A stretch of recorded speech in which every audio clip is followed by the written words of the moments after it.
Vasanthi stories and educational ఛానల్కి స్వాగతం. ఈ ఛానల్ ద్వారా మీరు ఎన్నో రకాల కథలు విన్నారు. నేను మొదట్లో కొన్ని కామర్స్ క్లాసులు కూడా చాలా చెప్పాను. అన్ని అంటే డిగ్రీ వాళ్ళకి, ఇంటర్ వాళ్ళకి. మీకు కావాల్సిన వాళ్ళు ఎవరైనా నా పాత వీడియోలు చూసుకుని క్లాసెస్ వినొచ్చు. ఈరోజు నేను ఒక దైవ సంబంధమైన కథ చెప్పాలనుకుంటున్నాను. అదే లక్ష్మీ గణపతి కథ అనమాట. ఈ కథ చాలా మందికి ఇంతకు ముందు విని ఉండొచ్చు, తెలిసి ఉండొచ్చు. నాకు తెలిసినంతలో నేను ఈ కథను వివరంగా చెప్పటానికి ప్రయత్నిస్తాను. ఏదైనా పొరపాటు గనక దొల్లితే అనుకోకుండా మన్నించండి. ఈ కథ మనందరము చదివిన పుస్తకాల్లో విన్నవాళ్ళు, తెలియని వాళ్ళ కోసమే నేను మళ్ళీ చెప్తున్నాను. మన మొన్న ఈ మధ్యనే మనం వినాయక చవితి జరుపుకున్నాం అందరం ఎంతో సంతోషంగా. ఆ సందర్భంగా ఈరోజు నాకు ఈ కథ చెప్పాలని ఎందుకో అనిపించింది. మీరు ఈ కథని విన్న వాళ్ళు నా కథకి లైక్ చేసి, షేర్ చేసి, చేసుకోని వాళ్ళు సబ్స్క్రైబ్ కూడా చేసుకోండి. కైలాసంలో ఉండే శివపార్వతుల ముద్దు బిడ్డ వినాయకుడు, గణపతి అని అందరికీ తెలిసిందే. ఈ వినాయకుడినే మనం గణపతి అని కూడా అంటామని కూడా అందరికీ తెలిసిందే. అలా వినాయకుడు అంటే ఈ గణపతి ఒకరోజు అక్కడ ఒక అంటే జన ప్రదేశం కానిచాడు, అంటే జనాలు ఎక్కువగా తిరగని ప్రదేశంలో ప్రశాంతమైన వాతావరణంలో కూర్చుని తపస్సు చేలాగా అతను ధ్యానం చేసుకుంటూ ఉంటాడనమాట. ఆ ప్రదేశ వాతావరణం అంతా కూడా చాలా ఆహ్లాదంగా, ప్రకృతి చాలా అందంగా కనిపిస్తూ ఉంటుందన్నమాట. ఆ ప్రదేశంలో ఎంతో దీక్షగా ధ్యానం చేసుకుంటున్న వినాయకుడు ఉన్న ప్రదేశానికి అనుకోకుండా తులసీమాత, నిత్యము మనము పూజించే తులసీమాత అప్పటికి చాలా కన్యగా ఉంటుందన్నమాట. ఆమె ఆ ప్రదేశానికి రావడం జరుగుతుంది. వచ్చి అక్కడ ఆ ప్రదేశానికి ఎంతో సంతోషపడి, ముచ్చటపడి చూస్తూ అటు ఇటు తిరుగుతూ ఉంటుంది. అనుకోకుండా ఆమె వినాయకుడు ఉన్న పరిసరాలకి ఆమె రావడం జరుగుతుంది. ఆ ప్రదేశంలో వినాయకుడు ధ్యానం చేస్తున్న ఆ కుటీరంలోకి ప్రవేశించి వినాయకుడి యొక్క తేజస్సుని చూసి చాలా సంతోషపడి ఆమె అతని యొక్క దివ్య తేజస్సుకి ముచ్చటపడి ఆమె చాలా మనసుని ఇష్టపడుతుంది అనమాట. అతనిని వివాహం చేసుకోవాలని ఆమె కోరుకుంటుంది. అలా వినాయకుడు ధ్యానంలో ఉండంగా ఎలా అయినా ఈయనతోటి నేను మాట్లాడాలని భావించి వినాయకుడి దగ్గరికి వెళ్ళి స్వామి అని పిలిచి ఆయన ధ్యానాన్ని భంగం చేస్తుంది. అప్పుడు అడుగుతుంది, స్వామి నేను మిమ్మల్ని మొదటిసారి చూసినా కూడా ఎందుకో నాకు మీ మీద మనసు కలిగింది. ఈ ప్రశాంత వాతావరణంలో మీరు ధ్యానం నేను భంగం చేశాను, నన్ను మన్నించండి. కానీ నా మనసులో మాట మీకు తెలియచేయాలి కాబట్టి చెప్తున్నాను. నాకు మిమ్మల్ని వివాహం చేసుకోవాలని కోరిక కలిగింది అని అడుగుతుంది తులసీమాత వినాయకుడు. వినాయకుడు ఏం చెప్తాడంటే, నేను బ్రహ్మచారిగా ఉన్నాను, నాకు వివాహం మీద మనసు లేదు, నేనెవరిని వివాహం చేసుకోను. నువ్వు ఇలాంటి ఆలోచనలు నాకు నువ్వు ఇలా ఆలోచించడం అనేది తగిన పని కాదు అని ఆమెకు ఎంతో చెప్తాడు. కానీ తులసి మాత ఏం చెప్తుందంటే, నేను నిజంగా చాలా ఇష్టపడ్డాను అని చాలా బతిమలాడుతుంది. ఎంత చెప్పినా వినాయకుడు వినిపించుకోడు. అప్పుడు ఆమెకి కొంచెము కోపం వస్తుంది అనమాట. ఆ కోపంతో ఏమంటే వినాయకుడికి నీకు శాపం పెడతాను అని అంటుందన్నమాట. అప్పుడు వినాయకుడు కూడా అంటాడు, నీకు శాపం పెడతాను నువ్వు అలా చేస్తే.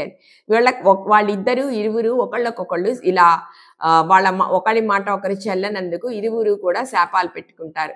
వినాయకుడికేమో ఆమె ఏం చెప్తుందంటే, నేనెంత బతిమిలాడినా నీకు వివాహం మీద మనసు లేదు అని నువ్వు ఇలా పదే పదే చెప్తూ నన్ను వివాహం చేసుకొని నిరాకరించావు కదా, నీకు 2 భార్యలు వస్తారు నీ జీవితంలో అని శాపం పెడుతుంది.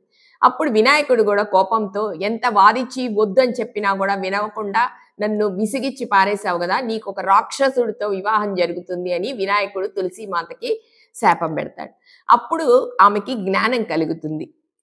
ఈయన చాలా దివ్య తేజ పురుషుడు, ఇలాంటి వాడిని నేను ఇందాక నుంచి విసిగిచ్చానని వెళ్ళి వినాయకుడి కాళ్ళు పట్టుకుని, తప్పైంది స్వామి నన్ను మన్నించండి, తెలియక చేశాను, ఇలాంటి శాపం నాకు ఇచ్చి నన్ను మరీ బాధ పెట్టారు మీరు అని అడిగితే, ఆమె యొక్క ప్రార్థన విని వినాయకుడు ఏం చెప్తాడంటే, నేను పెట్టిన శాపం ఇంకా అంతే, దానికి మార్పు ఉండదు. కానీ నీవు ప్రతి ఇంట్లోనూ కూడా చాలా పూజనీయురాలు అవుతావు, చాలా గొప్పదానివి అవుతావు, నిన్ను ప్రతి స్త్రీ పూజిస్తుంది నిన్ను అని తులసీమాతకి వరం కూడా ఇస్తాడనమాట. ఇలా వినాయకుడికి తులసీమాతకి మధ్య ఇలా జరుగుతుంది. ఇలా జరిగిన కొన్నాళ్ళకి ఏమవుతుందంటే, ఇలా వినాయకుడు తపస్సు మామూలుగా ఆపేస్తాడు. తర్వాత అతను కైలాసంలో వెళ్తూ అప్పటికే ఆయనకి గణాధిపత్యం వచ్చేస్తుంది. ఇలా కొన్నాళ్ళు జరిగిన తర్వాత అందరికీ వినాయకుడు వివాహాలు జరగటం గమనిస్తాడు. అనుకోకుండా వినాయకుడు కొన్నిసార్లు ఏ కారణంగా అయినా అవ్వచ్చది. కొన్ని వివాహాలకి ఆయన విఘ్నాలు కలిగిస్తూ ఉంటాడనమాట. ఎందుకిలా వివాహాలకి విఘ్నాలు కలుగుతున్నాయి, సరిగా గబగబా వివాహాలు జరగటం లేదు అని తల్లిదండ్రులు భావించి నారదుడి ద్వారా విషయం తెలుసుకుంటాడు. ఇలా వివాహాలకి విఘ్నాలు కలగడం వల్ల కారణము మన వినాయకుడు అని భావించి వినాయకుడి దగ్గరికి అప్పుడు అందరూ వెళ్తారు. వెళ్తే వినాయకుడు ఏమీ మాట్లాడడనమాట. అప్పుడు వీళ్ళందరూ తిరిగి మళ్ళీ బ్రహ్మదేవుడి దగ్గరికి వెళ్తారు. ఇలా ఎవరికి వివాహాలు కాకపోవడం అన్నది జరుగుతోంది.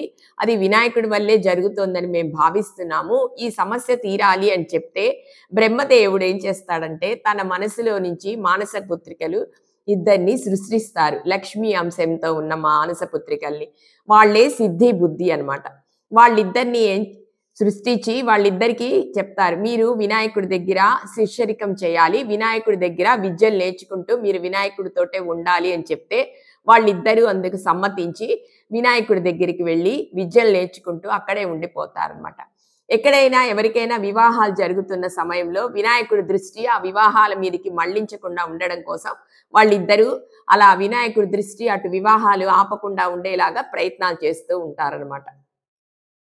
కొన్నాళ్లకి వినాయకుడికి తెలుస్తుంది మళ్ళీ వివాహాలన్నీ జరుగుతున్నాయి అని తెలిసి వీళ్ళిద్దరి మీద కోపగించుకుంటే అప్పుడు బ్రహ్మదేవుడు వచ్చి చెప్తాడనమాట, నువ్వు ఇలా చేయటము తగిన పని కాదు, నీ ఈ సిద్ధి బుద్ధినే నిన్ను చాలా ఇష్టపడుతున్నారు, నీకు వీళ్ళిద్దరితోటి వివాహం నేను చేస్తాను అని చెప్పి వినాయకుడికి ఆ సిద్ధిదేవితోటి బుద్ధిదేవితోటి వివాహం జరిపిస్తాడనమాట.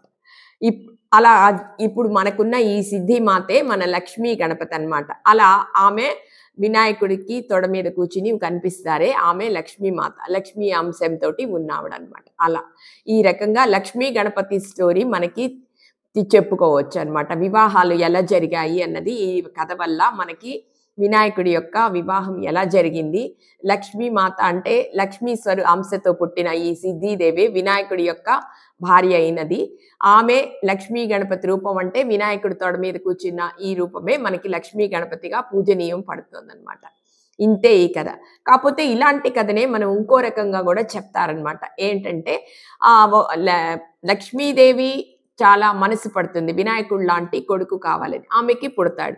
కొన్నాళ్ళు అయిన తర్వాత ఆమె అప్పటికి గణాధ్యక్ష పదవి ఈయనకు ఉంటుంది కాబట్టి ఈ క్షీరసాగర మథనం జరిగేటప్పుడు ఆయనకి మొదటి పూజ జరగనందువల్ల ఆమె కోపం, ఈయనకి వినాయకుడికి కోపం వచ్చి ఆయన నాకు మొదటి పూజ చేయకుండా ఇలా వీళ్ళు క్షీరసాగర మథనం చేస్తున్నారని భావించి ఆయన లక్ష్మీదేవిని తీసుకుని కైలాసం వెళ్ళిపోతాడు. వాళ్ళ అమ్మ కదా లక్ష్మీదేవి. అప్పుడు అక్కడ లక్ష్మీదేవి ఎక్కడుంది, కైలాసంలో ఉండిపోవడంతో విష్ణుమూర్తి పక్కన లక్ష్మీదేవి లేకుండా అందరూ భావించి అందరూ మళ్ళీ అడుగుతారు, ఇలా లక్ష్మీదేవి లేకుండా వైకుంఠము విష్ణుమూర్తి ఉండడం అన్నది పూజనీయం కాదు కాబట్టి మనము లక్ష్మీదేవిని తిరిగి రప్పించాలని చెప్పి మనకి లక్ష్మీదేవి దగ్గర లక్ష్మీ అంశతోటే ఇద్దరు కన్యలను వివాహం జరిపించి లక్ష్మీదేవిని వైకుంఠానికి తిరిగి పంపిస్తారనమాట. ఈ రకంగా కూడా లక్ష్మీ గణపతికి వివాహం జరిగిందని ఇంకో కథ కూడా చెప్తారనమాట.